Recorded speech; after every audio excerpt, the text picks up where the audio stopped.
تھوڑا سا اوپر کر دیں.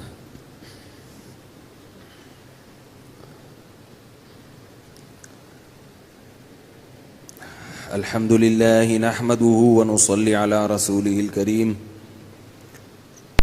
اما بعد فاعوذ باللہ من الشیطان الرجیم. بسم اللہ الرحمن الرحیم. بیان شروع ہونے سے پہلے ایک مسئلہ سن لیں. تراویح کی جو نماز ہے یہ اجرت لے کے پڑھانا جائز نہیں ہے. آج کل قاری لوگوں نے تراویح کی نماز کو بھی ایک بزنس بنا لیا ہے، اور یہ دور ایسا ہے کہ آپ جہاں بھی جائیں آپ کو اپنی مرضی کا کہیں نہ کہیں سے فتویٰ بھی مل جائے گا. تو وہ کہیں نہ کہیں سے فتویٰ بھی لے آتے ہیں.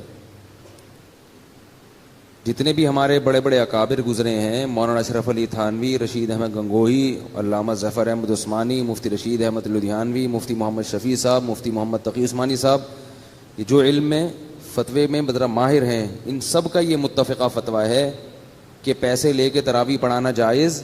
اس کو بند کر دیں یار، یہ بند کر دیں، یہ شور کر رہا ہے پنکھا. پیسے لے کے تراویح پڑھانا جائز نہیں ہے. بعض لوگ یہ دلیل دیتے ہیں کہ جب فرض نماز پہ تنخواہ لینا جائز ہے تو تراویح پہ کیوں جائز نہیں ہے. فرض نماز کی ایک الگ حیثیت ہے، وہ پورے سال پابندی کرنی پڑتی ہے امام کو، وہ اس کے ساتھ کوئی جاب نہیں کر سکتا، کوئی اور کام نہیں کر سکتا. تراویح جو ہے نا ایک نفل نماز کی طرح ہے.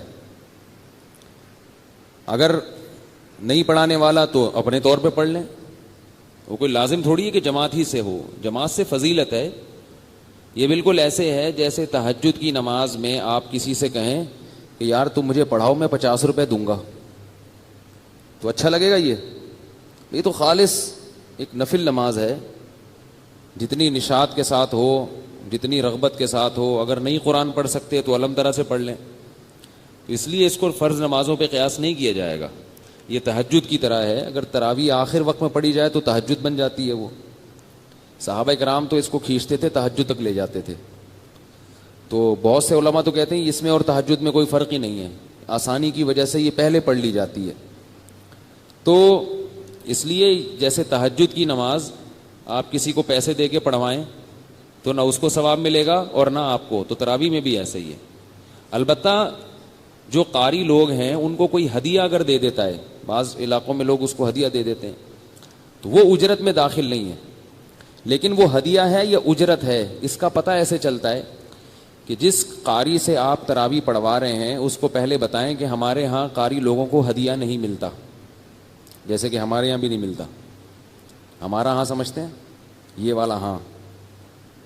تو اس کو پہلے بتا دیں کہ ہمارے ہاں جو قاری قرآن پڑھاتا ہے، ختم قرآن کرتا ہے، اسے ہدیہ نہیں ملتا.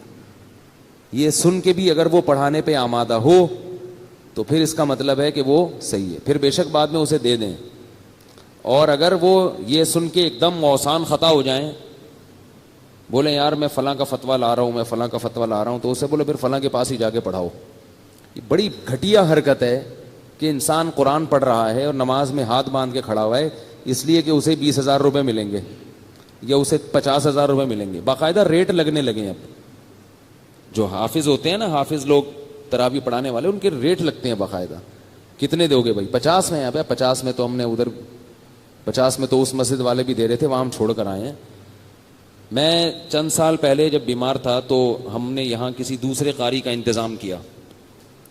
تو ان قاری صاحب کو ہم نے بلایا تو ہم نے ان سے کہا کہ بھائی آپ یہاں تراویح پڑھائیں. ان کا قرآن سنا اچھا تھا، لیکن مسئلہ یہ ہے کہ ہمارے ہاں سے قاری لوگوں کو ہدیہ نہیں ملتا.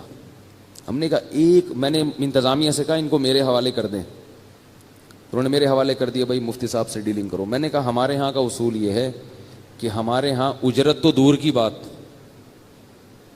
ہدیہ بھی نہیں ملتا، لفافہ وفافہ نہیں آئے گا.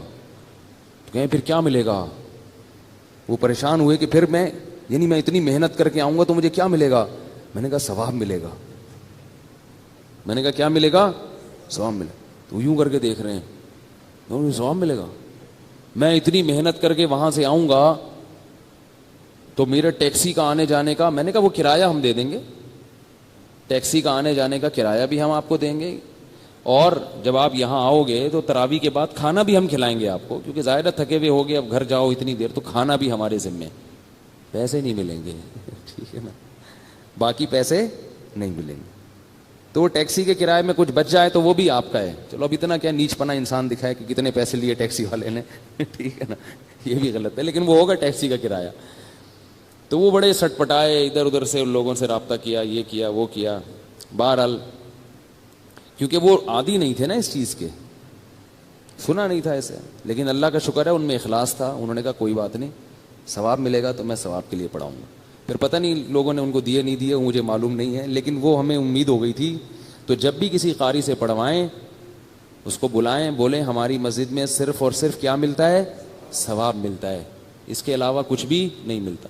تو قاریوں کی باقاعدہ تشکیلات ہوتی ہیں، اور ہر ایک کے فتوے کو فالو نہ کیا کرو. لوگ میرے پاس حوالے دیتے ہیں فلاں مفتی صاحب کا فتویٰ، فلاں مفتی، ایسے بھائی فتویٰ ہر ایک کا مل جاتا ہے. جن مفتی صاحب کا فتویٰ بتایا جاتا ہے نا کہ وہ تراویح کو جائز کہتے ہیں اجرت، تو وہ مفتی صاحب اسٹرابری کو بھی حرام کہتے ہیں. تو پھر اسٹرابری کو بھی حرام کہیں ان کے کہنے سے. ایک مفتی صاحب ہیں ہمارے لیے قابل احترام ہیں، وہ کہتے ہیں کہ تراویح کی اجرت جائز ہے، 50,000 60,000 باقاعدہ بولیاں لگتی ہیں.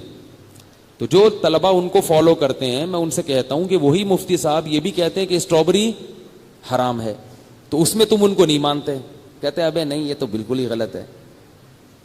تو اس کا مطلب یہ ہوا کہ بھائی جو ملک کے دوسرے بڑے مفتی حضرات ہیں جو اس فیلڈ میں ماہر ہیں، جن پر سب اعتماد کرتے ہیں اور دلیل بھی ان کی مضبوط ہے، تو ان کے فتوے ہی کو فالو کیا جائے گا. کسی پر طنز کرنا جائز نہیں ہے، سب ہمارے لیے قابل احترام ہے، لیکن یہ نہیں کہ جہاں سے بھی جو فتویٰ اٹھائے بس فالو. اور غیرت اور حمیت کیا کہتی ہے؟ ایک ایک حرف پہ اتنا ثواب ملتا ہے قرآن کی تلاوت کے، ایک ایک حرف پہ اتنا ثواب ملتا ہے کہ جس کی کوئی انتہا نہیں ہے. وہ سارا پیسے لے کے آپ کیا کر دیتے ہو؟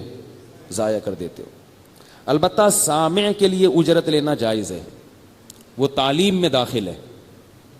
سامع جو بنتا ہے نا اس کے لیے اجرت لینے کے ہمارے بعض اکابر قائل ہیں، اس لیے کہ یہ تعلیم میں داخل ہے. قرآن کی تعلیم کی اجرت آپ لے سکتے ہیں. جیسے قاری لوگ بچوں کو پڑھاتے ہیں نا تو تعلیم دے رہے ہیں نا. ایک تو ہے قرآن پڑھنے کی اجرت، یہ جائز نہیں ہے. مثال کے طور پر آپ آئے کسی کے پاس اور آپ نے کہا کہ یار ایک پارہ پڑھ دو، 5 روپے دوں گا، تو یہ پارہ پڑھنے کا ثواب نہیں ملے گا. یہ 2 رکعت نماز پڑھ لو، میں 20 روپے دوں گا آپ کو. تو ایسے تھوڑی ہے نماز 20 روپے میں، نمازیں بک رہی ہیں 20 روپے میں. لیکن اگر کوئی یہ کہتا ہے مجھے پوری نماز سکھا دو، اس نماز سکھانے کے آپ کو میں اتنی فیس دوں گا، یہ جائز ہے. تو ایسے ہی قرآن پڑھنے کے پیسے لینا جائز نہیں ہے، لیکن قرآن سکھانے کے پیسے لینا جائز ہے. تو سامع جو ہے یہ قاری کے لیے بمنزلہ معلم کے ہوتا ہے. وہ کہتا ہے کہیں گڑبڑ کی تو میں پکڑ لوں گا. تو اس سے فائدہ کس کو ہوتا ہے؟ قاری کو، کہ اس کا قرآن بھی پکا ہو جاتا ہے، اس کو اعتماد بھی ہوتا ہے کہ میں بالکل صحیح جا رہا ہوں. ہمارے والا جو چھٹانکی ہے نا، یہ اتنا سامنے کھڑا کیا ہوا ہے، یہ بعض دفعہ غلط بھی بتاتا ہے بیچارہ، لیکن صحیح بھی بتاتا ہے. تو کبھی کبھار غلط بھی بتاتا ہے تو میں اس کو چھیڑتا نہیں ہوں کہ چلو یار. بعض دفعہ نہیں، یہ سوچے سمجھے بغیر پھینک دیتا ہے وہاں سے. تو آپ نے دیکھا ہوگا پھر میں قبول نہیں کرتا اس کی غلطی چلا دیتا ہوں. مجھے تو ترجمے سے پتہ چلتا ہے نا کہ یہ غلط کہہ رہے ہیں، لیکن ہے ماشاءاللہ بڑا ہوشیار یہ. تو سامع کے لیے اجرت لینا جائز ہے، پڑھانے والے کے لیے اجرت لینا جائز نہیں ہے. اچھا خیر، یہ تو ایک شرعی مسئلہ بیان کیا تھا. یہ کیونکہ آج کل بہت رواج بڑھ رہا ہے، پیسے لگ رہے ہیں بہت، اس پہ جو ہے نا باقاعدہ ڈیلنگ ہوتی ہے کمیٹی والوں سے، تو یہ بیچ رہے ہیں قرآن کو. کل ہم نے نوح علیہ الصلاۃ والسلام کا واقعہ پڑھا تھا. اس میں نوح علیہ الصلاۃ والسلام کے دور میں طوفان آیا اور کشتی میں 3 بیٹے ان کے، حام، سام اور یافث. یہ اگرچہ اسرائیلی روایات ہیں مگر ان کے مخالف ہماری شریعت میں کوئی دلیل موجود نہیں ہے، تو اس لیے مان لینے میں کوئی حرج نہیں ہے. اتنا تو ہے کہ اللہ تعالیٰ نے نوح علیہ السلام ہی کی ضروریت کو باقی رکھا تھا، تو ظاہر ہے انہی کے بیٹے اندر رہے ہوں گے، تو پھر کچھ بیٹے ہوں گے جو ایمان لائے ہوں گے اور وہ ان سے ہماری نسل چلی. پھر کیا ہوا ہے کہ یہ جو 40-50 لوگ تھے، یہ ان میں نوح علیہ السلام کے 3 بیٹوں کی نسل چلی، اور ہوتے ہوتے پھر یہ دنیا میں پھیلتے چلے گئے. پھر کیا ہوا کہ دنیا میں یہ سفر کرتے چلے گئے، ان کی زبانوں میں اللہ نے اختلاف پیدا کر دیا، کیونکہ جو کٹ گئے نا ایک دوسرے سے, تو ان کی زبانیں آہستہ آہستہ تبدیل ہونا شروع ہو گئی, رنگ تبدیل ہونا شروع ہو گئے. جن کی نسلیں ادھر ساؤتھ افریقہ کی طرف چلی گئیں, پہلے تو سب گندمی رنگ کے تھے. آدم علیہ السلام نا گندمی کلر کے تھے. گندم رنگ پتہ ہے کون سا ہوتا ہے؟ گندم کا دیکھ رہے ہو نا کیسا ہوتا ہے, نہ بالکل وائٹ اور نہ بلیک. آدم کا مطلب یہ ادم, ادم جو ہے نا ادم, ادام عربی میں سالن کو کہتے ہیں. تو نوح علیہ الصلوۃ والسلام کے بعد جب وہ آگے نسل پوری دنیا میں پھیلی ہے, تو جو ٹھنڈے علاقوں میں چلے گئے وہ آہستہ آہستہ سفید ہونا شروع ہو گئے, وائٹ. اور بعض تو اتنے سفید ہوئے کہ یہ دھوپ میں نظر ہی نہیں آتے, ٹھیک ہے نا, اتنے سفید ہو گئے. بعض جو گرم علاقوں کی طرف چلے گئے تو وہ آہستہ آہستہ دھوپ پڑتے پڑتے کالے ہونا شروع ہو گئے, اور وہ ان کی جینز میں تبدیلی ہونا شروع ہو گئی. پھر وہ اتنے بلیک ہو گئے کہ وہ اندھیرے میں نظر نہیں آتے. بعض روشنی میں نظر نہیں آ رہے اور بعض اندھیروں میں نظر نہیں آ رہے. تو ایسے بہت فرق پڑ گیا, اور یہ دنیا میں اتنی ساری قومیں. تو نوح علیہ الصلوۃ والسلام کے بعد پھر یہ ان کی نسل میں جو قوم پیدا ہوئی تھی, وہ قوم ایک بڑی طاقتور قوم پیدا ہوئی, قوم عاد, جس کا اللہ نے قرآن میں ذکر کیا وَإِلَىٰ عَادٍ أَخَاهُمْ هُودًا. اس قوم عاد میں وہی خرابی پیدا ہوئی جو نوح علیہ السلام کی قوم میں پیدا ہوئی. یاد رکھو, جہاں بھی کسی قوم میں آپ کو گمراہی نظر آئے گی, اس گمراہی کے پیچھے عقیدت میں غلو, مذہب میں غلو, عقیدت میں غلو, یہ چیز اس کے پیچھے ہوگی. نوح علیہ السلام کی قوم نے بت پرستی کیوں شروع کر دی تھی؟ بزرگوں کی عقیدت میں غلو. تو قوم عاد نے بھی یہی گڑبڑ شروع کر دی, انہوں نے بھی بت پرستی شروع کر دی. اور قوم عاد ایک اور کام کیا کرتی تھی, دنیا سے بے پناہ محبت. حالانکہ یہ نوح علیہ السلام کی اولاد میں تھے سارے, اتنی محبت تھی دنیا سے, اور انہوں نے ٹیکنالوجی میں بڑی ترقی کی تھی, کیونکہ بڑے طاقتور بھی تھے, بڑے اوزار بنا لیے تھے انہوں نے. تو یہ کیا کرتے تھے کہ یہ بڑی بڑی چٹانوں کو تراشتے تھے, اس میں کئی سال لگا دیتے تھے. چٹان کو تراشنا اور تراش کے اندر محل کھڑا کر دینا, یہ آسان کام, بولو نا بھائی, نہیں. آج بھی یہ آسان نہیں ہے. اینٹوں سے گھر بنانا آسان ہے, لیکن چٹانوں کو تراشنا اور ایسے اندر تراش کے خوبصورت محلات کھڑے کر دینا, یہ لوگ کیا کرتے تھے. تو ان کے ہاں اب فخر شروع ہو گیا تھا. جیسے ہم لوگ کیا ہے نا, بحریہ ٹاؤن میں 10 پلاٹ, وہ کہہ رہے میرے پاس 20 پلاٹ ہیں, پہلے والا بے ہوش ہو کے گر جاتا ہے, اور جس کے پاس کوئی پلاٹ ہی نہیں ہے وہ تو ویسے ہی خودکشی کر لیتا ہے کہ یار بحریہ ٹاؤن میں پلاٹ ہی نہیں ہے, نام ہی نہیں نکلا میرا. تو ان میں کیا شروع ہو گیا؟ مقابلے بازی. اب آئیے نا, آپ ہمارے گھر آئیے نا, وزٹ کریں نا, وہ چٹان کے اندر, چٹانیں بھی مضبوط ہوتی ہیں نا پہاڑوں کی, سنگ مرمر کا اندر گھر بنا ہوا ہے, کیسا لگتا ہوگا, اور کتنی محنت اس میں. اب دیکھو یہ کام وہ حلال پیسوں سے کر رہے ہیں, اپنی محنت سے کر رہے ہیں, مگر اللہ نے پیغمبر کو کہا کہ ان کو سمجھاؤ کہ یہ کام چھوڑ دو. یہ بات بھی سمجھنے کی ہے بحریہ ٹاؤن والوں کے لیے خاص طور پہ, یہ کام کیا کرو, چھوڑ دو. اس لیے کہ گھر کی جو تمہاری ضرورت ہے اس کے لیے تمہیں اتنی محنت کی ضرورت نہیں ہے, اتنی لمبی تمہاری عمر نہیں ہے. یہ تو تم گھر بنا رہے ہو تو ہزاروں سال رہے گا, اور تم نے رہنا کتنا ہے, جو بھی عمر ہوگی ان کی 60 سال 70 سال, یا ہو سکتا ہے 500 سال ہوتی ہے. نوح علیہ السلام میں, کل میں نے بیان میں کوئی 9,500 سال بول دیا نوح علیہ السلام کی عمر غلطی سے. بھائی وہ 9,500 سال تو ابھی بھی زندہ ہوتے. اگر ان لوگوں کی عمریں 9,500 سال ہوتی تو ابھی ان لوگوں کے بچے ابھی ہمارے سامنے بالغ ہوئے ہوتے. ٹھیک ہے نا, تو وہ غلطی سے منہ سے نکل جاتی ہیں, چلا دیا کریں. جیسے وہ میں نے ایک کلپ ہے میرا تراویح پر, تو اس میں حضرت امام شافی 80 ہجری میں پیدا ہوئے, امام ابو حنیفہ 80 میں پیدا ہوئے تھے. امام شافی پہ میں نے لگا دیا اس کو. اب لیکن یہ ریکارڈنگ ایسی چیز ہے کہ جو غلطی ایک دفعہ نکل گئی وہ ریورس نہیں ہوتی. فرشتے جو ریکارڈنگ کرتے ہیں نا ہماری, اس میں توبہ کر لو تو وہ مٹا دیتے ہیں. فرشتے بھی تو ایک ایک چیز نوٹ کر رہے ہیں. لیکن اس میں ہم اللہ سے توبہ کر لیں, اللہ غلطی ہوئی تو اللہ کہتے ہیں فرشتوں سے اسے کیا کرو, مٹا دو. لیکن جو ویڈیو ریکارڈنگ ہے نا, یہ نہیں مٹتی, یہ نہیں مٹتی. اب ہٹا بھی دیا میں نے تو پھر بھی 10 لوگوں کے پاس چلا جاتا ہے, وہ پتہ نہیں کہاں سے کہاں بات نکل جاتی ہے. تو نوح علیہ الصلوۃ والسلام نے, ایک اور چھوٹی سی بات کہہ دوں آپ کے سامنے, ڈاکٹر ذاکر نائک کے بارے میں میرا ایک کلپ چل رہا ہے. اس کلپ میں نے بیان کوئی اور تھا, درمیان میں کوئی بات آ گئی, تو وہ درمیان والی بات سے لوگ یہ سمجھے ہیں کہ میں ڈاکٹر ذاکر نائک کے میں نے خلاف کہا ہے, حالانکہ میں نے ان کے خلاف نہیں کہا, نہ میری نیت تھی, نہ میں نے کوئی ایسا لفظ استعمال کیا. لیکن اس بیان سے یہ تاثر لگ رہا ہے کہ میں ان کا یا تو مذاق اڑا رہا ہوں یا ان پہ طنز کر رہا ہوں. تو اس لیے میں ذرا اس کی وضاحت کر دوں. اس بیان میں نے یہ بتایا کہ لوگ مجھ سے جب میں مسئلہ بتاتا ہوں تو حوالہ مانگتے ہیں کہ بھئی حدیث نمبر بتاؤ, صفحہ نمبر بتاؤ. تو میں ان سے کہتا ہوں کہ میں دن میں اتنے مسائل لوگوں کو بتاتا ہوں کہ اگر میں ہر مسئلے پہ حوالہ دینا شروع کر دوں تو یہ میرے بس میں نہیں ہے, اتنا نہیں ہو سکتا. تو پھر لوگ ہم پہ طنز کرتے ہیں کہ ڈاکٹر ذاکر نائک بھی تو ہر چیز کا حوالہ دیتے ہیں. تو اس کا میں نے اس کلپ میں جواب دیا تھا کہ بھائی ڈاکٹر ذاکر نائک سے جس نوعیت کے, مخصوص نوعیت کے مسائل پوچھے جاتے ہیں ان پہ حوالہ دینا آسان ہے.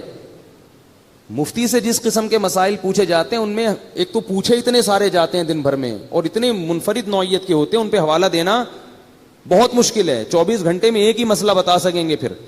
پھر میں نے اس کی مثال دی تھی کہ جیسے وراثت میں کوئی 1980 میں انتقال ہو گیا, کوئی پھر یوں ہو گیا, پھر یوں ہو گیا, پھر مجلے والے نے ٹائلیں لگا دی, پھر نلکا لگا دیا, تو اب بتاؤ کہاں سے حوالہ دے گا. تو تحقیق کرنی پڑتی ہے نا پوری اس کی. تو اس کا مطلب لوگ یہ سمجھ رہے ہیں کہ میں ڈاکٹر ذاکر نائک کے حوالے دینے کے خلاف ہوں, یعنی ڈاکٹر ذاکر نائک جو حوالہ دیتے ہیں غلط کرتے ہیں. ایسا نہیں ہے بھائی, حوالہ تو دینا چاہیے اور وہ بالکل صحیح کرتے ہیں, حدیث کا حوالہ یا جو قرآن کی آیت کا حوالہ. میں صرف یہ بتا رہا ہوں کہ میں کیوں نہیں دیتا, اس لیے کہ ہمارا کام ان کے کام سے مختلف ہے. یہ مطلب نہیں ہے کہ ان کا حوالہ دینا غلط ہے. بات آ گئی ہے سمجھ میں؟ تو کسی کی بات کو سمجھا کرو, پھر اس پہ طنز کیا کرو. اس کلپ پہ لوگوں نے نیچے بڑے طنز مارے ہوئے, ابے یہ مولوی لوگ جل رہے ہیں ذاکر نائک سے, ابے بھائی یہ جو ہے نا وہ کام کر رہے ہیں نا, تو ان سے ہو نہیں رہا وہ کام. تو کہاں سے کہاں لے جاتے ہیں بات. میں تو صرف یہ بتا رہا ہوں کہ ہم حوالے کیوں نہیں دے سکتے اتنے زیادہ. اور یہ بھی ڈاکٹر ذاکر نائک کا ایک کمال ہے کہ اتنے سارے حوالوں کو ذہن میں محفوظ رکھنا, یہ بھی ایک بلا کا حافظہ ہے, یہ بھی ایک خداداد صلاحیت ہے, ہم اس کے بھی قائل ہیں. البتہ یہ بار بار میں بتاتا ہوں کہ وہ مفتی نہیں ہے, تو مسائل میں ان سے غلطی ہوتی ہے. اور 3 طلاق کے مسئلے میں جو وہ ایک کہتے ہیں, یہ مسئلہ 100% غلط ہے.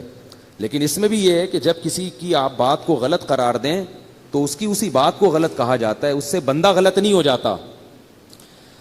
کیسے سمجھایا یار؟ جب آپ کسی کے بارے میں, جیسے میں نے ممبر پہ کہا کہ ڈاکٹر ذاکر نائک صاحب کی یہ بات غلط ہے, تو لوگ پتہ کیا سمجھتے ہیں, لوگ کہتے ہیں مفتی صاحب ڈاکٹر ذاکر نائک کو غلط کہہ رہے ہیں. او بھائی, کسی کی ایک بات کو غلط کہنے سے یہ لازم نہیں آتا کہ وہ بندہ ہی غلط ہے. بندہ تھوڑی غلط ہے. ایسے تو ہم نے بھی اپنے اکابر سے بعض چیزوں میں اختلاف کیا ہے. احس الفتاوی ہمارے حضرت کی کتاب ہے, اس میں بعض مسائل سے ہم نے اختلاف کیا ہے. اور ہمارے اکابر کے بہشتی زیور میں 15 شعبان کا روزہ لکھا ہوا ہے, سنت ہے. آپ میرا بیان سنیں, ہم کہتے ہیں سنت نہیں ہے, اس کو ثواب سمجھ کے رکھنا بدعت ہے. تو اب اس کا یہ مطلب تھوڑی ہے کہ معاذ اللہ حکیم الامہ مولانا شرف علی تھانوی معاذ اللہ غلط تھے. ہماری کیا اوقات کہ ہم ان کو غلط کہیں بھائی, ہماری تو کوئی اوقات نہیں ہے. تو اس لیے یہ ہماری جو قوم ہے نا, یہ بات سمجھتی نہیں ہے, بات کو نکل پڑتی ہے رات کو. ٹھیک ہے نا, یہ ہماری قوم کا ہے, تو یہ سمجھ لیں اس کا. خیر, تو نوح علیہ الصلوۃ والسلام کا قوم عاد میں کیا خرابی پیدا ہوئی؟ ایک تو بت پرستی, دوسرا کیا تھا, تتخذون مصانع لعلکم تخلدون, گھر ایسے بناتے تھے جیسے اس میں ہمیشہ رہنا ہے, مرنا نہیں ہے. تو ہود علیہ السلام کو اللہ نے ان میں سے بھیجا, انہی کی قوم میں سے. وَإِلَىٰ عَادٍ أَخَاهُمْ هُودًا, اسی قوم میں سے اللہ نے منتخب کیا. یہ بھی اللہ کی حکمت ہے کہ اللہ تعالیٰ جب پیغمبر بھیجتے ہیں تو جس قوم میں بھیجتے ہیں نا, اسی میں سے سلیکٹ کرتے ہیں. اس سے پتہ کیا پتہ چلتا ہے کہ جو عالم جس قوم کا ہونا, وہ اس قوم کی رسومات کو اور اس قوم کی جو ترجیحات ہیں ان کو زیادہ سمجھتا ہے وہ, اور اس کو پتہ ہوتا ہے کہ اس قوم کو کیسے سمجھانا ہے. اس لیے ہر قوم میں علماء ہونے چاہیے. نہیں یاری بات میرا خیال ہے. اپنے خاندانوں میں سے کسی نہ کسی کو عالم بنایا کریں. وہ پھر آپ کے خاندان میں جس طرح سے کام کرے گا نا, کوئی غیر نہیں کر سکتا. اسے پتا ہوگا کہ میرے خاندان میں کیا گڑبڑیں ہو رہی ہیں, لیکن بنائیں اس کو ذرا مضبوط. اگر ڈھیلا ڈھالا ہوا نا تو آپ کے خاندان کی جو برائیاں ہیں وہ بھی اسی میں ہوں گی, وہ انہی میں اسی میں چل رہا ہوگا.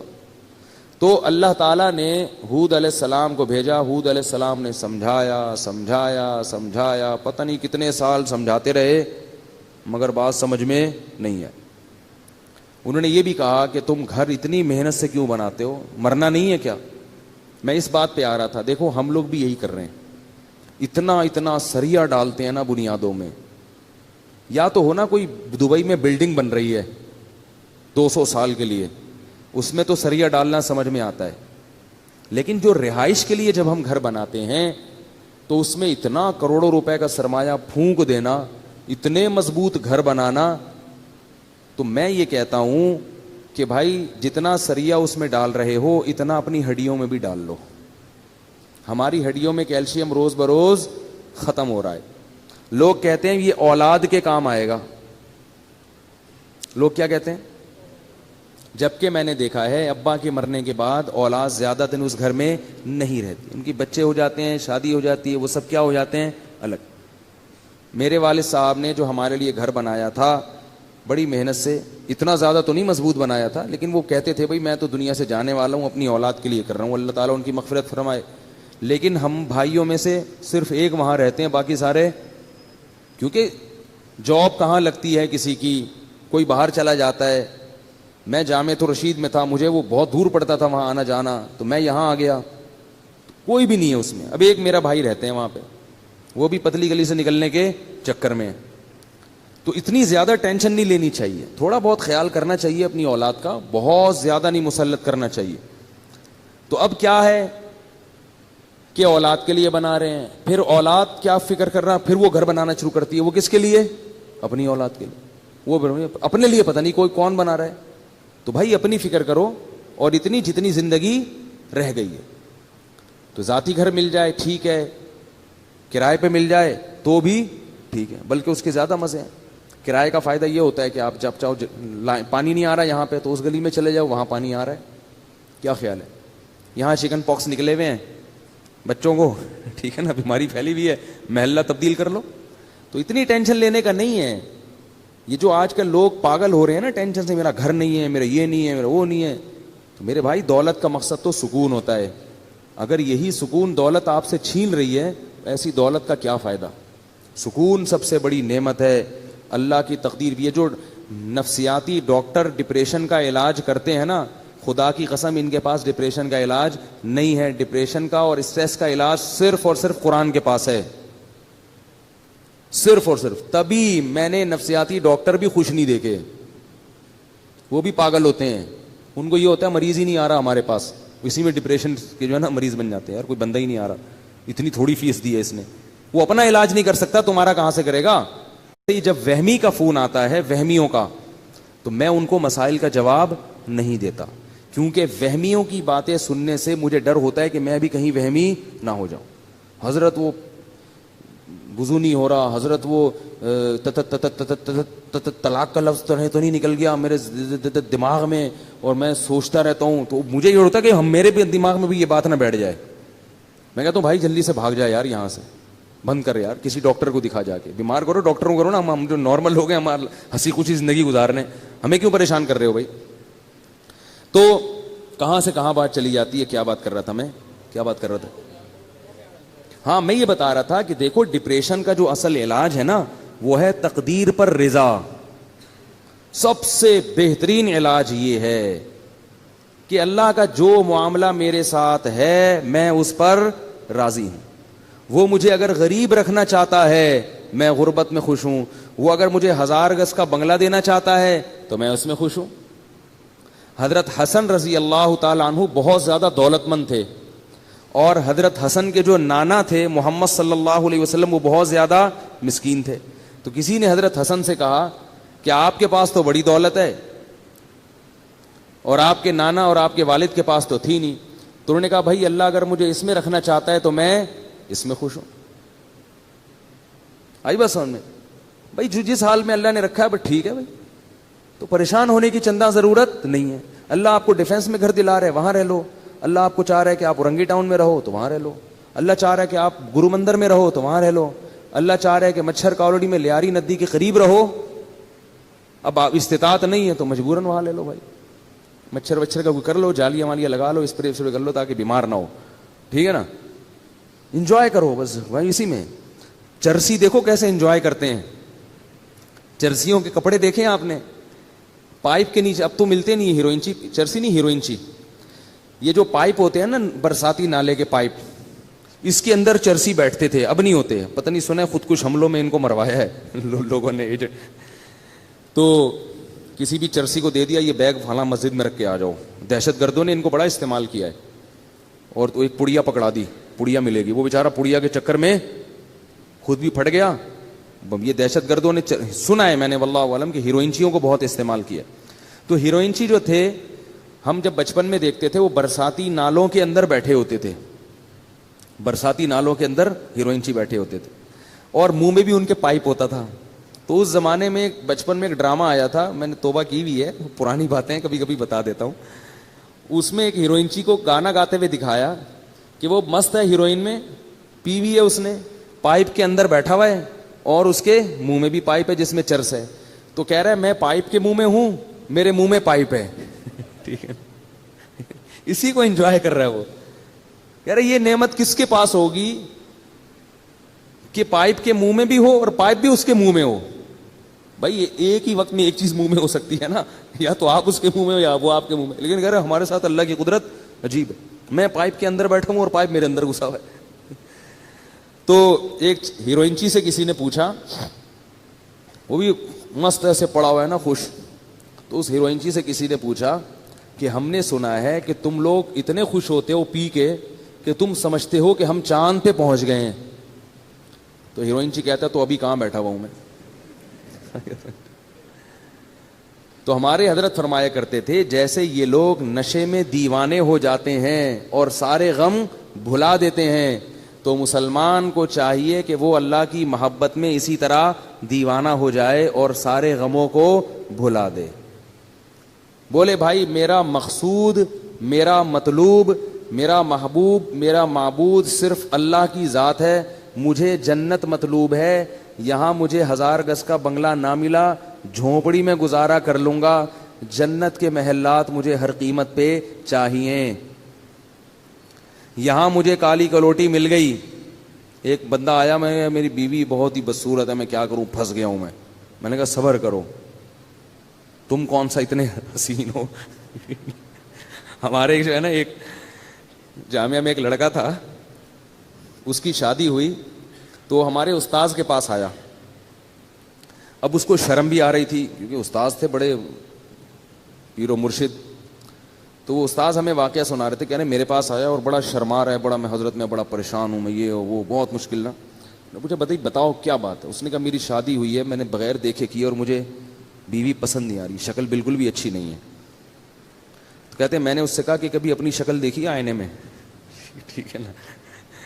تو کہتے اس نے کہا ہاں میں نے دیکھی ہے. کہہ رہے ہیں اب اس نیت سے دیکھو کہ میں کیسا ہوں. ایک تو ویسے ہی دیکھتا ہے نا انسان بال سیٹ کرنے کے لیے یا کچھ منہ پہ کچھ لگا ہوا تو نہیں. اس نیت سے دیکھو کہ کیا میں بھی ان لوگوں میں شمار ہوتا ہوں جس کو کوئی خوبصورت ملے. اس نیت سے اب جا کے دیکھو اپنے نئے نقش نا، پوری ناک کا سائز وائز سب چیزیں چیک کرنا، جا کے کلر ولر بھی دیکھنا اچھی طرح سے.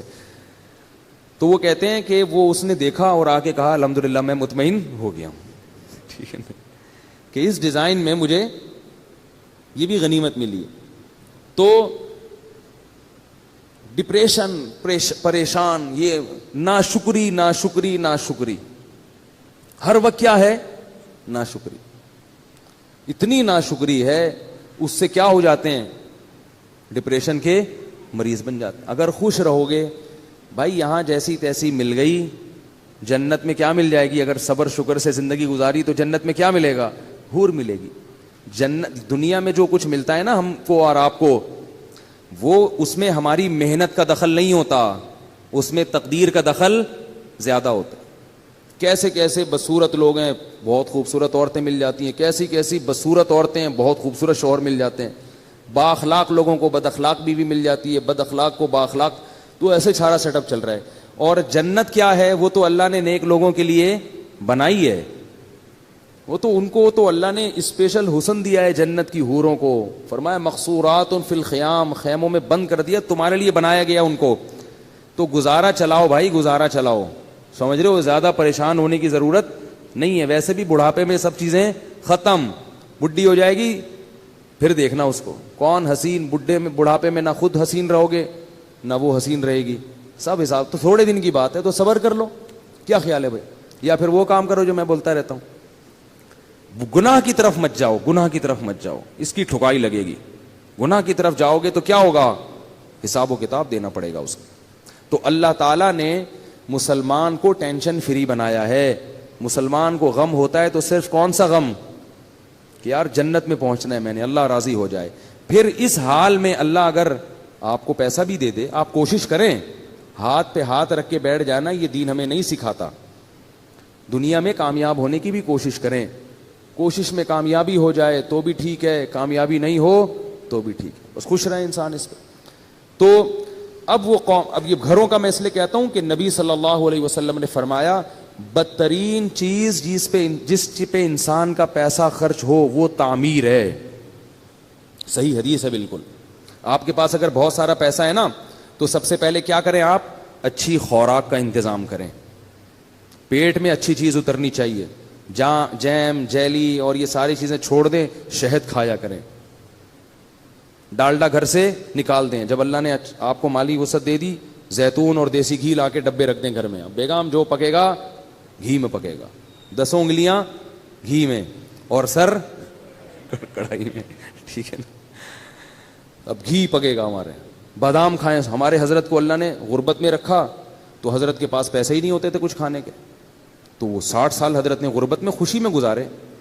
اتنی غربت تھی میرے شیخ و مرشد کے پاس 60 سال کی عمر تک, کہ فرماتے ہیں کہ میرے پاس انڈا خریدنے کے پیسے نہیں ہوتے تھے. اور عالم کتنے بڑے تھے, دارالعلوم کورنگی کے شیخ الحدیث تھے, سب سے بڑا مرتبہ. کتنا بڑا ادارہ ہے نا دارالعلوم کورنگی. حضرت مفتی محمد شفیع صاحب رحمہ اللہ کے نائب سمجھے جاتے تھے. اور لیکن لوگوں کو پتہ نہیں چلتا تھا آپ کی غربت کا, کیونکہ رہتے اتنے استغنا کے ساتھ تھے نا کہ لوگ ان سے قرضے مانگنے آتے تھے. یہ نہیں کہ غربت میں اپنے پھٹے پرانے کپڑے پہن کے ایسا صورت بنا لی کہ لوگ مولوی صاحب پہ ترس کھا کے پیسے دینا شروع کر دیں. نہ نہ نہ, بڑا استغنا.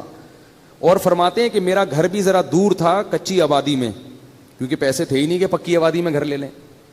تو فرماتے میں پتہ کیا سوچتا تھا کہ میں چونکہ بادشاہ ہوں, اور بادشاہ ذرا ہٹ کے رہتا ہے, بادشاہ تھوڑا سا, تو کہہ رہے ہیں ہمارا اسٹائل تھوڑا سا کیا ہے, ہٹ کے, خوش رہتے تھے. کہتے ہیں ایک دن کیا ہوا کہ ایک مہمان ہمارے گھر آیا, دال کھلائی ہم نے. پھر کچھ دنوں کے بعد آیا, دال پکی ہوئی تھی. پھر آیا, دال پکی ہوئی تھی. تو ایک دن آ کے کہتے ہیں آپ لوگ کیا دال کے علاوہ کچھ نہیں پکتا؟ وہ مہمان بھی تنگ آ گیا نا. تو حضرت فرماتے ہیں کہ اس کے بتانے سے میری توجہ گئی ہے کہ ہمارے ہاں بہت دنوں سے دال پک رہی ہے. اور اللہ نے ان کو اہلیہ بھی ایسی ہی دی تھی, صبر شکر والی. بڑی تعریفیں کرتے تھے اپنی زوجہ کی, وہ ابھی تک ماشاءاللہ حیات ہیں, اللہ ان کی عمر برکت. اللہ فرماتے ہیں کہ مجھے حور بھی مل جاتی تو میں اتنا خوش نہ ہوتا. اللہ نے مجھے ایسی بیوی دلا دی ہے جو ایسی صبر شکر والی ہے جو لاکھوں میں کسی ایک کو ملتی ہوگی, بلکہ کہتے تھے کسی ایک کو بھی نہیں ملی ایسی بیوی. بڑی تعریفیں کرتے تھے اپنی زوجہ کی, کیونکہ انہوں نے کبھی بھی ناشکری, وہ دیکھتی تھی بھائی میرے شوہر غریب ہیں تو جو وہ بھی تو دال ہی کھا رہے ہیں نا, تو ہم بھی دال کھا رہے ہیں, کوئی بات نہیں, اسی پہ گزارا کریں گے. اور ہمارے حضرت کو وہ دعاؤں کی وجہ سے ملی تھی یہ بیوی. ہمارے حضرت کا واقعہ لکھا ہے, وہ بتاتے تھے کہ بچپن میں حضرت کا رشتہ طے کر دیا کسی خاتون سے. اب ان میں حیا بہت تھی, وہ تو پہلے زمانے میں تو نہیں ایسا ہوتا تھا کہ پہلے طے کر لو, ابا کو بتا دو, ابا کرنی ہے کرو نہیں تو میں جا رہا ہوں. یہ تو اب ہوتا ہے نا. پہلے تو وہ لڑکے جب بالغ ہوتے تھے, ایک تو بالغ ہوتے ہی ماں باپ ان کی شادی کی فکر کرتے تھے, ان میں حیا ختم ہونے سے پہلے ان کو گھر بار کا کر دیتے تھے. تو ہمارے حضرت کا جب بالغ ہوئے تو حضرت فرماتے ہیں مجھے تو شرم آتی تھی شادی کا نام لیتے ہوئے بھی. ابا نے کہیں ہماری منگنی کر دی, طے کر دیا. اب ابا کو کیسے کہیں ابا یہ پتہ نہیں, یہ ہمارے حضرت تو دیندار تھے بچپن سے, والد صاحب بھی ان کے فرماتے ہیں مجھے بہت دیندار چاہیے تھی, صبر شکر والی. تو کہتے ہیں کہ میں نکل گیا کھیتوں میں, کھیتوں میں جا کے چپکے سے سجدے میں گر کے میں نے اللہ سے دعا مانگی, رویا اللہ کے سامنے, اے اللہ اگر تیرے علم میں یہ میرے لیے بہتر نہیں ہے تو یہ رشتہ کسی طرح سے توڑوا دے. زبان کے چونکہ پکے تھے تو خود نہیں توڑنا, زبان دے چکے ہیں, یہیں کسی طرح جان چھڑوا دے یہاں سے, اور ایسی جگہ کروا دے جو میرے لیے بہتر ہو. تو اللہ کی قدرت یہ ہوئی کہ لڑکی والوں نے خود ہی انکار کر دیا کوئی عذر بنا کے. تو پھر حضرت کی یہاں شادی ہوئی جہاں جن کو ہم پیرانی صاحبہ کہا کرتے تھے. تو حضرت بڑی تعریفیں کیا کرتے تھے, اور اتنی ان میں حیا تھی کہ وہ حضرت ان کا فرماتے تھے کہ علماء دعوتیں کرتے تھے تو اس میں لوگ اپنی اپنی اہلیہ کو لے کے جاتے تھے. مفتی محمد شفیع صاحب نے کہا کہ آپ بھی اپنی اہلیہ کو لے کر آئیں. میں نے کہا ٹھیک ہے. میری اہلیہ نے کہا میں گھر کی چار دیواری سے باہر نہیں جاؤں گی. بس جائز ہے جانا, یہ نہیں کہہ رہا کہ نبی صلی اللہ علیہ وسلم بھی اپنی زوجہ کو لے کے گئے دعوت پہ, لیکن ان کا مزاج ایسا تھا بھائی میں گھر میں مجھے نہیں جانا. تو فرماتے ہیں مفتی شفیع صاحب بڑے خوش ہوئے, کہتے جب ہمارے گھر میں ٹیلی فون لگا, حضرت کے گھر میں پردہ ایسا تھا, مزدور 4 مہینے کام کر کے گئے ہیں. ایک مزدور نے کہا یار یہاں کیا کیا جنات رہتے ہیں. کیوں بھائی؟ کہہ رہے میں نے 3 4 مہینے اس گھر میں کام کیا, کسی عورت کی آواز میرے کان میں آج تک نہیں پڑی. وہ ذاتی طور پر یہ چیزیں آدمی ڈنڈے کے زور سے تھوڑی بیوی سے یہ سب کچھ کروا سکتا ہے, تو اپنے اندر تقویٰ ہو. اتنا ان میں تھا کہ ان کی آواز کبھی مردوں کے کان میں ان کی اہلیہ کی نہیں پڑتی تھی. تو حضرت فرماتے میں نے جب ٹیلی فون لا کے رکھا گھر میں, ضرورت تھی فون لگوایا, تو میں نے یہ کیا کہ بھائی دیکھو جس عورت میں یہ تقویٰ نہیں ہے نا تو اس کو برا مت سمجھو. جہاں شریعت نے گنجائش دی ہے وہاں گنجائش دی ہے. عورت مرد سے ضرورت کی بات بھی کر سکتی ہے, ضرورت کے وقت گھر سے باہر بھی نکل سکتی ہے. یہ تو اوپر لیول کا ہے نا, وہ یہ تو اپنے زبردستی نہیں کر سکتے اس چیز میں آپ. عورت اگر خود اپنی مرضی سے ایسا کرنا چاہے تو ٹھیک ہے, وہ زیادہ اچھی بات ہے, لیکن آپ زبردستی نہیں کر سکتے ان چیزوں پہ. تو فون میں کیا ہوا, حضرت نے فون لا کے رکھا, فرمایا کہ جب فون آئے آپ جب اٹھائیں تو جب ان نون پرسن ہونا تو بات نہ کریں اس سے. اور پتہ کیسے چلے گا کہ اپنی بہو بیٹی کا فون ہے تو فون پہ تھوڑا سا ہاتھ مار دیں, اگر آگے سے عورت کی آواز آئی ہے تو بات کر لیں, یا اپنے کسی بیٹے کی آواز آئی تو بات کر لیں, ورنہ بات نہ کریں. ہم اگر گھر میں کہہ دیں کہ بھائی جب فون اٹھاؤ تو بولو نہیں, تو میرا خیال ہے اگلے دن بیان نہیں ہوگا. بولیں گے پتہ نہیں کس فنڈامنٹلسٹ سے, بنیاد پرستوں سے کہاں پھنس گئے ہیں, طالبان سے شادی ہو گئی ہے. ٹھیک ہے نا. لیکن ہم بھی ایسے ہی ہیں, ہم کون سا اتنے پرہیزگار ہیں. تو اتنا ہی تقویٰ ہونا جتنا, یعنی بھائی جتنے خود ہو اتنے ہی دوسرے پہ کو مکلف بناؤ نا. حضرت تو خود بھی بڑے پرہیزگار تھے نا. تو حضرت فرماتے ہیں میں نے کہا اپنی اہلیہ سے کہ یوں کرنا, تو انہوں نے کہا میں نے فون کے قریب ہی نہیں جانا, میں نے فون اٹھانا ہی نہیں ہے, مجھے اس سے ویسے ہی کیا ہے الرجی. یہ مردوں کا کام ہے فون سننا. فون جس نے بیٹے بیٹی کا فون آئے گا تو آپ سن لو, مجھے بتا دیا کرو تو میں بات کر لوں گی, ورنہ میں اس طرف نہیں جاتی. تو بڑی اللہ نے صبر شکر والی زندگی دی تھی ان کو. تو حضرت فرماتے ہیں اسی غربت کے ایام میں ایک انڈے والا آیا, ٹھیک ہے نا, انڈے بیچ رہا تھا, تو وہ ابلے ہوئے انڈے نا, تو وہ کہتے ہیں ہمارے گھر آیا, بولے مولوی صاحب کتنے انڈے لیا کرو گے آپ مجھ سے, بھئی آپ کے گھر کے اتنے افراد ہیں, میاں بیوی ہیں, بچے بھی ہیں. تو اس کا خیال تھا کہ 4-6 انڈے تو لے لیا کریں گے. حضرت فرماتے ہیں میں نے کہا نہیں, ہمارے یہاں پہلے سے کوئی انتظام ہے, ایسا کر دیا. حالانکہ فرماتے ہیں کہ اصل بات یہ تھی میرے پاس انڈا خریدنے کے پیسے بولو بھائی نہیں تھے, لیکن اس کے سامنے اپنی غربت نہیں بتانی میرے پاس تو پیسے ہی نہیں ہیں. وہ کہ چلو زکوٰۃ والے انڈے پھر میں آپ کو دے دیا کروں گا. بات یہ ہے کہ غربت بھی ہو مگر ایسا اس پہ استغنا, اور چہرے پہ ایسی بشاشت اور ایسا استغنا ظاہر کرنا ہے کہ ہم سے بڑا سیٹ دنیا میں کوئی ہے ہی نہیں. اور حضرت فرماتے ہیں کہ یہ صرف زبان سے نہیں کہتا تھا, دل میں بھی سمجھتا تھا, دل میں بھی سمجھتا تھا کہ اللہ نے مجھے بہت دیا ہے. صرف اوپر اوپر سے نہیں کہ لوگوں کو بیوقوف بنانے کے لیے, دل میں بھی یہی تھا بہت دیا ہے بھائی. فرماتے تھے کہ میں 2 وقت کی روٹی کھا رہا ہوں بھائی, اور کیا چاہیے, خالی روٹی بھی کافی ہے, تو اللہ نے مجھے دال بھی دی ہے. اس پہ سوچ سوچ کے خوش ہوتے تھے کہ دال بھی دی اللہ نے مجھے, واہ واہ سبحان اللہ, اتنا خوش ہوتے تھے اس پہ, دال بھی ہے.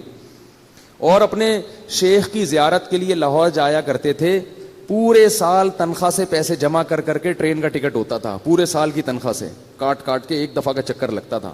یہ حالت تھی. اور پھر کیا ہوا ہے کہ پودوں کا بڑے مزاج ان کے, غربت تھی مگر مزاج شاہانہ تھا.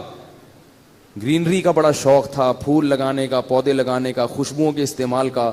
تو پودے لگانے کے لیے نا ان کے پاس وہ نہیں تھا, شاور نہیں ہوتا وہ پانی دینے کے لیے, اس میں پتہ نہیں کیا ٹیکنیکل چیز کر کے ایک شاور بنایا تھا حضرت نے, تھا بڑی صفائی ستھرائی. تو کیا ہوا کہ حضرت کی اہلیہ بیمار ہو گئی. اب میں اہلیہ کا بتاؤں کیسا توکل تھا. اہلیہ بیمار ہو گئیں, ڈاکٹر کے پاس گئے تو ڈاکٹر نے کہا کہ ان کے جسم میں وٹامنس کی کمی ہے. پھل فروٹ کھانے کو, پھل فروٹ تو ملتے ہی نہیں تھے حضرت کو, غربت میں کہاں پھل کھا سکتے ہیں. تو بتایا کہ ان کو آپ پھل فروٹ کھلائیں. کیا کھلائیں؟ یہ میں صرف اپنے شیخ کے واقعات نہیں سنا رہا, مقصد یہ ہے کہ ایسی زندگی گزرے گی تو صحت بھی ملے گی, بغیر سیب کے آئرن آئے گا آپ کے جسم میں. اور ٹینشن والی زندگی گزارو گے نا, سیب کے جوس بھر بھر کے پی لو پھر بھی آئرن کی کمی ختم نہیں ہوگی. آپ فرماتے میں لے گیا ڈاکٹر کے پاس, ڈاکٹر نے کہا ان کو سیب کھلائیں, آم کھلائیں, یہ کھلائیں, وہ کھلائیں. فرمایا پیسے ہی نہیں تھے سیب کھلانے کے. تو حضرت فرماتے ہیں میں نے سوچا کہ بھائی ڈاکٹر کو اللہ نے جو علم دیا ہے نا وہ اس حساب سے صحیح بات کر رہا ہے, لیکن اگر میری بیوی کو سیب کی ضرورت ہوتی تو اللہ مجھے سیب کے پیسے دیتے. جب نہیں ہے تو اس کا مطلب اللہ ویسے ہی آئرن کی کمی انشاءاللہ پوری کر دے گا, اور اللہ ان کو ویسے ہی ٹھیک کر دے گا. بیوی بھی کیونکہ توکل والی. پھر وہی مثال اپنی اور آپ کی مثالیں آتی ہیں ذہن میں.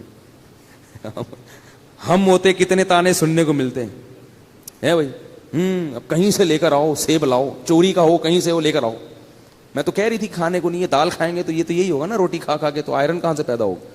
ڈاکٹر سارے کہتے ہیں سیب کھانا ضروری ہے, اور یہ کھانا ضروری ہے, اور وٹامن کی گولیاں کھانا, جائیدادیں کھانا بھی ضروری ہے. کیا کیا کھا گئے ہیں مگر پھر بھی کمی پوری نہیں ہو رہی, پھر بھی بیمار ہیں. وقت سے پہلے بال سفید ہو رہے ہیں, 20 25 سال کے لڑکوں کے بال سفید ہو رہے ہیں, گر رہے ہیں. عجیب حالت ہے یار, 30 سال کا بندہ 50 سال کا لگ رہا ہے آج دیکھنے. سب کچھ کھا کے بھی یہ حال ہے, توکل نہیں ہے, اللہ پہ اعتماد نہیں ہے. تو حضرت فرماتے ہم آ گئے, ہم نے کہا بھائی ہمارے پاس تو نہیں ہے, بس اس اللہ ویسے ہی پوری کر دے گا. اللہ نے کر دی. وہ ماشاءاللہ اب تک زندہ ہیں, 90 سال تو میرا خیال ہے ان کی عمر ان کی اہلیہ کی ہو گئی, جن میں وٹامن کی کمی تھی. ٹھیک ہے نا, 90 سال سے زیادہ ان کی عمر ہو گئی ہے ماشاءاللہ, اور ہوش و حواس میں اللہ ان کی عمر میں اور زیادہ برکت دے.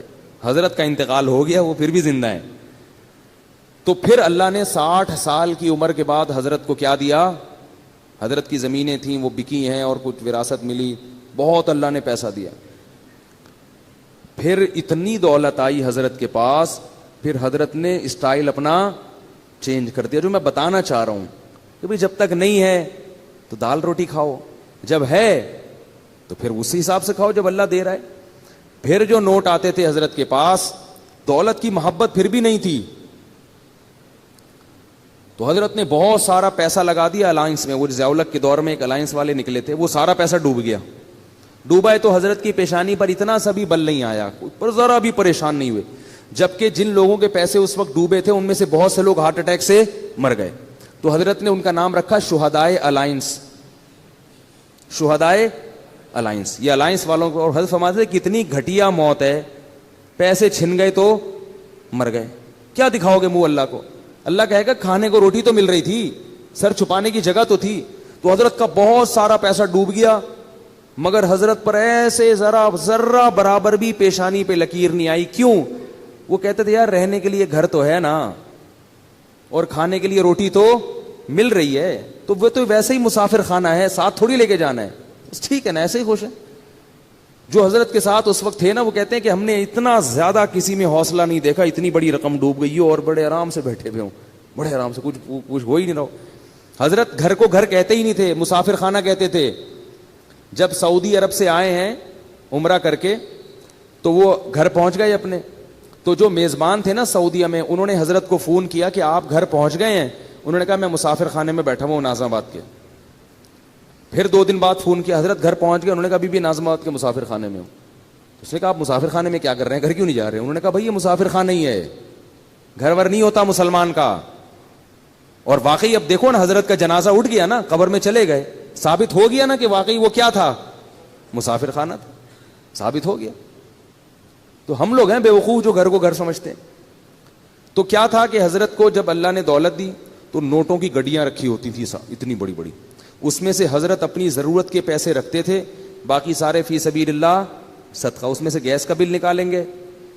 جو ضرورت کی چیز خریدنی ہے، گاڑی خریدی حضرت نے، گاڑی کیسی خریدی؟ اب دیکھو پیسہ آتا ہے تو لوگ اپنے اوپر خرچ نہیں کرتے، یہ بھی کنجوسی ہے. وہ بحریہ ٹاؤن میں پلاٹ لے لو، بس پلاٹ لے لو، بس پلاٹ لے لو. ابے بھائی خرچ کرو اللہ کے بندو. حضرت نے ایک فلیٹ بھی خریدا، وہ اس لیے خریدا کہ میں آج مر جاؤں گا تو یہ مدرسے کا گھر ہے، میری زوجہ کہاں رہیں گی، اس نیت سے خریدا کہ میرے مرنے کے بعد میری زوجہ کے لیے انتظام، بولو نا بھائی، ہونا چاہیے. اور بچے کی سب کی شادیاں ہو گئی تھی، وہ الگ ہو گئے تھے، الگ رہتے تھے، تو ان کا تو انتظام ہو گیا. بس ایک زوجہ میں اگر مر گیا تو ان کا کیا بنے گا؟ یہ تو مدرسے کا گھر ہے، ٹھیک ہے نا. تو یہ مدرسہ یہاں رہتا ہے نہیں رہتا، تو بھائی ان کے لیے فلیٹ خرید لی. وہ بھی جب اللہ نے بس وہ فلیٹ گئے نہیں، اس میں گئے نہیں. اس کے علاوہ باقی پیسوں کا کیا کرنا ہے؟ اب کیا پلاٹ خریدنا، کیا گھر خریدنا، گاڑی خریدو. سب سے پہلے خوراک، حضرت نے سب سے پہلے پیسہ کہاں خرچ کیا؟ خوراک. بھائی خوراک، اب پہلے تو اللہ چلا رہا تھا بغیر خوراک کے، پیسے نہیں تھے. اب اللہ کہے گا اب ہے تو اب تو سیب کھاؤ نا، آئرن کی کمی، ورنہ آئرن کی کمی ہوگی.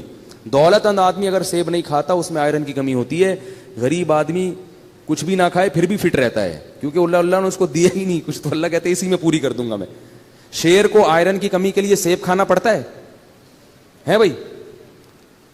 شیر میں وٹامن سی کی کمی کہاں سے پوری ہوتی ہے؟ وہ صرف گوشت کھاتا ہے، اور اسی گوشت میں وٹامن اے بھی ہے، ڈی بھی ہے، سی بھی ہے، سب کچھ ہے اس میں. تو اللہ ہر چیز سے ہر چیز پوری کر سکتے ہیں. ہم خالی گوشت کھانا شروع کر دیں تو مر جائیں گے تھوڑے دنوں میں. تو اب کیا تھا کہ حضرت نے سب سے پہلے کس پہ توجہ دی؟ خوراک. خوراک ایسی خاندانی، اوہ ہٹو بچوں، بادام صبح، اور ایک گلاس خالص دودھ، بہترین خاندانی قسم کا سیب چھلا ہوا. چھلکے فرماتے تھے، ڈاکٹر نے ایک دفعہ حضرت کو کہا کہ چھلکوں میں طاقت زیادہ ہوتی ہے. حضرت فرمایا پھر چھلکے آپ کھایا کریں. ٹھیک ہے، مزاح بہت تھا ہمارے حضرت کی. خوش ہوتا ہے نا انسان تو مزاح بھی ہوتا ہے طبیعت میں. فرمایا پھر یہ آپ کھائیں گے وٹامن، ٹھیک ہے نا. تو اس لیے کہ چھلکے ہضم نہیں ہوتے نا، وہ وٹامن کا کیا کرنا ہے جو ہضم ہی نہ ہو. ڈاکٹر بھی تو بعض پھینکو ہوتے ہیں، بس بول دیتے ہیں، یہ نہیں دیکھتے کہ اس کا کیا نقصان بھی ہوگا، کیا فائدہ ہوگا. چھلکوں میں طاقت زیادہ ہے. اللہ کے بندے، چھلکے اللہ نے جانوروں کے لیے بنائے، ان کو بھی تو کچھ کھانے دو. تو ساری چیزیں خود کھا جاؤ گے تو بکری کیا کھائے گی؟ ٹھیک ہے نا. تو اب جو ہے وہ چھلکے حضرت نے فرمایا کہ آپ کھائیں. وہ چھلا ہوا سیب کھایا کرتے تھے، میٹھا. جب سیب کا موسم ختم ہو جاتا تھا، اچھے سیب ملنا بند، تو سیب کا ناغہ نہیں. حضرت کی مطالعہ بہت تھا نا، حکمت پر، ایلوپیتھک سائنس پر بھی مطالعہ تھا، اور ہومیوپیتھک پر بھی، اور حکیموں کی کتابیں بھی پڑھی ہوئی تھی حضرت نے. تو خوراک پہ بڑی ریسرچ تھی. وہ فرماتے تھے کہ نہار منہ میٹھا سیب جس نے کھا لیا تو اللہ اس کو ڈاکٹروں سے ہمیشہ کے لیے محفوظ رکھے گا. اور واقعی حضرت کو اللہ نے ڈاکٹروں سے بچایا ہوا تھا. تو جب موسم ختم ہوتا تو پھر پوری دنیا میں تحقیق ہوتی کہاں کا سیب سب سے اچھا ہے. تو پھر ٹورنٹو سے حضرت کے لیے سیب کی پیٹیاں آیا کرتی تھیں. سیب کا ناغہ نہیں ہونا چاہیے. بادام، سیب اور بھنے ہوئے چنے یہ کھاتے تھے. اسی طرح میں جب بھی حضرت کے گھر گیا ہوں، کھانا بڑا اسٹائلش دیکھا ہے، وی آئی پی قسم کا خاندانی کھانا تھا. کھاتے بہت تھوڑا تھے مگر کھاتے بہت اچھا تھے. پگڑی بڑی مہنگی تھی. ایک دفعہ میں نے قیمت پوچھ لی تھی، وہ اس زمانے میں بڑی ہزاروں روپے کی پگڑی تھی حضرت کی. حضرت فرماتے تھے کہ سر کی پگڑی اور سر کی ٹوپی کی قیمت آپ کے جوتے سے زیادہ ہونی چاہیے. جوتا مہنگا ہے، ٹوپی کیا ہے؟ سستی. اس کا مطلب سر کو اتنا پروٹوکول نہیں دے رہے، پاؤں کو عزت زیادہ دے رہے ہو. حضرت کا جو سفید رنگ کا کرتا ہوا کرتا تھا وہ بہت مہنگا تھا، بہت مہنگا. اور خوشبوئیں اللہ کی پناہ، اتنی سی خوشبوئیں. اس دور میں 95 کی بات کر رہا ہوں، 50 ہزار روپے کی 95 میں وہ حضرت نے خوشبوئیں رکھی ہوئی تھیں. اور کمرہ اتنا خوبصورت ڈیکوریٹ کیا ہوا تھا، ایسے نہیں کہ وہ اس کو چھچورا پن بنا دیا، اس کو چمک چھلو بنا دیا وہ کمرے کو، لیکن اتنا خوبصورت کمرہ تھا حضرت کا کہ جب جاتے تھے تو بس دل چاہتا تھا کہ یہاں سے نہ نکلیں. اس میں عود کی خوشبو جل رہی ہوتی تھی ہر وقت. بڑا خوبصورت کمرہ تھا، جنہوں نے دیکھا ہے وہ جانتے ہیں. وہ تو باقاعدہ دیکھنے جایا کرتے تھے ہم. پھر حضرت کی کرسی، بیٹھنے کا، پھر 24 گھنٹے ایئر کنڈیشن میں رہتے تھے. 24 گھنٹے. بہت وی آئی پی زندگی گزاری. مکان نہیں بنایا، پلاٹ نہیں خریدا، کہ مر جائیں گے، اپنی ذات پہ لگاؤ. ایک بس سنا دوں گاڑی خریدنے کا واقعہ، سنا ہوا ہوگا. پھر حضرت نے سوچا کہ گاڑی ہونی چاہیے. حضرت نے کیا سوچا کہ کیا ہونا چاہیے؟ یہ میں آپ لوگ کو بتا رہا ہوں کہ پیسے جمع مت کرو اللہ کے بندو. یہ کوئی قصے کہانیاں نہیں سنا رہا میں, قصے کہانیاں نہیں سنا رہا. حضرت نے کہا گاڑی ہونی چاہیے. گاڑی خریدنے گئے, شو روم میں گئے تو شو روم والے سے کہا کوئی گاڑی دکھاؤ گاڑی. اس نے کہا یہ ہے نا گاڑی. انہوں نے کہا یہ گاڑی ہے. ٹھیک ہے, یہ کوئی گاڑی ہے, اس کو گاڑی بولتے ہیں. یہ حضرت اسی اسٹائل سے سنایا کرتے تھے, یہ گاڑی. تو انہوں نے کہا یہ کیا ہے بھائی, یہ گاڑی نہیں تو یہ گاڑی ہے, گاڑی دکھاؤ بھائی. تو کہتا ہے مولوی صاحب آپ کی رینج کتنی ہے. اس نے کہا مولوی صاحب ہیں یہ بیچارے کیا گاڑی خریدیں گے, کوئی پرانی سی ایف ایکس لینے آئے ہوں گے, زکوٰۃ کے پیسوں سے جمع, کسی نے کوئی ہدیہ دیا ہوگا لفافے میں ڈال کے, کوئی جمع ہو گئے ہوں گے, تو وہ یہ سمجھ رہے تھے. اچھا, حضرت کے بیٹے سعودیہ چلے گئے تھے, مدینہ یونیورسٹی میں ان کی بڑی اچھی اچھی تنخواہیں تھیں, تو انہوں نے بڑی اچھی گاڑی خریدی تھی, بہت خوبصورت. حضرت فرماتے ہیں مجھے خیال آیا کہ میرے بیٹوں کے پاس اتنی مہنگی گاڑی ہے تو میں ان سے بھی زیادہ مہنگی گاڑی خریدوں گا. اور آگے ملفوظ دیکھو, فرماتے تھے اس لیے کہ پتہ یہ چلے کہ باپ میں ہوں, یہ میرا باپ نہیں ہے, کیونکہ ان کے پاس اچھی گاڑی آ گئی ہے. میرے پاس اگر پرانی ہوگی تو لوگ ان کو میرا باپ سمجھیں گے, اور مجھے کیا سمجھیں گے, یہ اسٹائل تھا بھائی, اسٹائل. تو فرماتے ہیں میں نے چاہا کہ میں اس سے زیادہ اچھی گاڑی خریدوں گا تاکہ پتہ چلے کہ ابا کون ہے, میں ہوں. ایسا نہ ہو کہ لوگ ان کو میرا باپ سمجھنا شروع کر دیں. تو پھر گئے ہیں تو وہ حضرت کو گاڑی کون سی ملی ہے, اس وقت عراق کی جنگ ہو رہی تھی کویت سے, تو سارے کویتی بھاگ گئے تھے. تو ایک کویت کا شہزادہ گاڑی لے کے بھاگا تھا, پاکستان آیا ہوا تھا. تو حضرت نے پھر کویت کے شہزادے سے گاڑی خریدی. وہ اس گاڑی میں ہم نے بھی بہت سفر کیا, اور اتنی خوبصورت وی آئی پی گاڑی تھی, بیٹھ جاؤ تو اٹھنے کا دل ہی نہیں کرتا تھا. اور فرماتے تھے پھر اس میں جو پیٹرول ڈلواتا تھا تو یہ نہیں کہ 5 روپے کا پیٹرول ڈال دو, یہ بھی کنجوس آدمی کا کام ہے, 50 روپے کا پیٹرول ڈالتا ہے. اب بھائی جب تیرے ہاتھ میں ہے گاڑی تو ٹینکی بھر دینا ایک دفعہ میں, تو کوئی لے کے تھوڑی بھاگ رہا ہے. وہ بھی دماغ میں ہوتا ہے نہیں بھروں گا نہیں, بار بار پیٹرول پمپ پہ لائن لگا کے کھڑا ہوا ہوگا, مگر ایک دفعہ تسلی سے بھرے گا نہیں. تو فرماتے میں جب پیٹرول پمپ پہ جاتا تھا تو ٹینکی بھرتا تھا میں, اور وہ بھرنے میں بہت ٹائم لگتا تھا, لوگ مڑ مڑ کے دیکھ رہے ہوتے تھے بھائی کس کی گاڑی ہے یہ. تو حضرت فرمایا کرتے تھے گاڑی بڑی ہونی چاہیے, ٹینکی بھری ہوئی ہونی چاہیے. یہ حضرت کا ملفوظ تھا. تو جب دولت اللہ نے دی تو اسٹائل بولو نا بھائی چینج ہو گئی. تو جو اپنی ضرورت کی گاڑی کے پیٹرول کے پیسے نکال لیے, گیس بجلی کا بل نکال لیا, کھانے کے پیسے نکال لیے, اس کے بعد جتنے پیسے تھے حضرت گنتے نہیں تھے, وہ سارے فی سبیل اللہ صدقہ, گنے نہیں بس سب صدقہ. اتنا بڑا اللہ نے دل دیا تھا.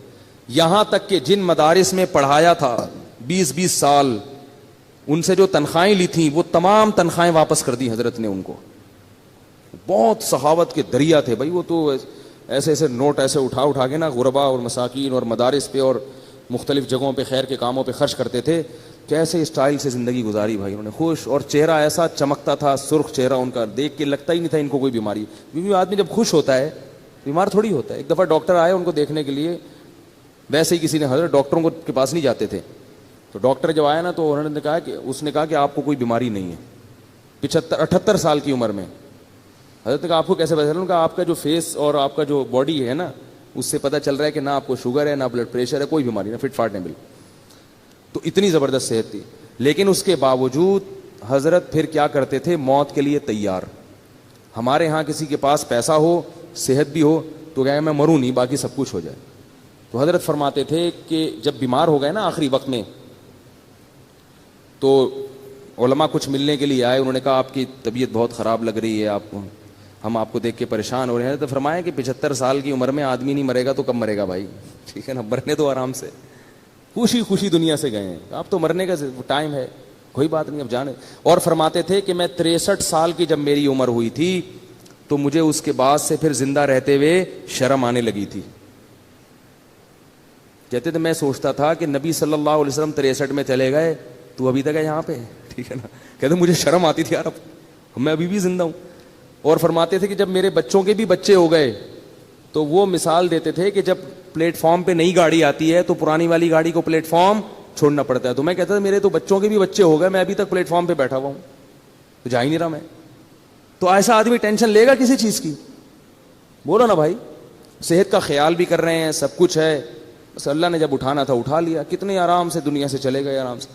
اور ہم لوگ ہر وقت پیسہ پیسہ پیسہ پیسہ, اس نے یہ کر لیا, میرے پاس میری تنخواہ کم ہے, اس کی تنخواہ زیادہ ہے. تو یہی تھا قوم عاد میں بڑے بڑے گھر بنا بنا کے فخر کرنا. تو اللہ نے بھائی ہمیں ان چیزوں سے منع کیا ہے, دنیا سے دل لگانے کی اجازت نہیں دی ہے. اسی سے ڈپریشن کا علاج ہوگا اور اسی سے ہماری اسٹریس ختم ہوگی. گولیاں کھانے سے یہ مسئلے حل نہیں ہوتے. اللہ تعالیٰ سمجھنے کی, عمل کی توفیق عطا فرمائے. سبحانک اللہم و بحمدک نشہد ان لا الہ الا انت نستغفرک و نتوب الیک.